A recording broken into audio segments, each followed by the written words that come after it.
कैसे United states सिर्फ 13 छोटी कॉलोनीज से 11 गुना बड़ा मुल्क बन गया।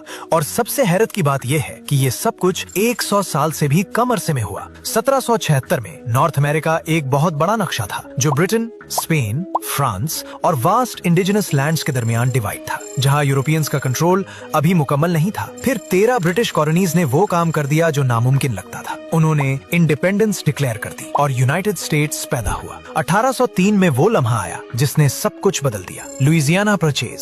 सिर्फ $15 मिलियन में अमेरिका ने इतनी बड़ी जमीन खरीद ली कि मुल्क का साइज एक रात में डबल हो गया। लेकिन एक्सपेंशन यही नहीं रुका, बल्कि और तेज हो गया। फ्लोरिडा पहले सीज किया गया और बाद में स्पेन से परचेज कर लिया गया। टेक्सास ने मेक्सिको से अलग होकर यूनाइटेड स्टेट्स ज्वाइन कर लिया, जिससे मैक्सिकन अमेरिकन वॉर शुरू हो गई। जब वॉर खत्म हुई तो अमेरिका ने सिर्फ जीत हासिल नहीं की, बल्कि पूरा साउथ वेस्ट और वेस्ट कोस्ट का कंट्रोल हासिल कर लिया। अब मुल्क अटलांटिक ओशन से लेकर पैसिफिक ओशन तक फैल चुका था। इसी दौरान हजारों सेटलर्स वेस्ट की तरफ ऑरेगन ट्रेल के जरिए मूव करते रहे, जिसके बाद ब्रिटेन के साथ एक एग्रीमेंट हुआ और बॉर्डर 49th पैरेलल पर सेट कर दिया गया। आखिर में 1867 में यूनाइटेड स्टेट्स ने अलास्का को रशिया से खरीद लिया और अपनी कॉन्टिनेंटल एक्सपेंशन का आखिरी बड़ा हिस्सा भी हासिल कर लिया। सिर्फ 100 साल से कम वक्त में यूनाइटेड स्टेट्स धीरे धीरे नहीं बल्कि बहुत तेजी से फैल गया। एक पतली सी कॉलोनीज की स्ट्रिप से बदलकर पूरे कॉन्टिनेंट पर फैला हुआ सुपर पावर बन गया।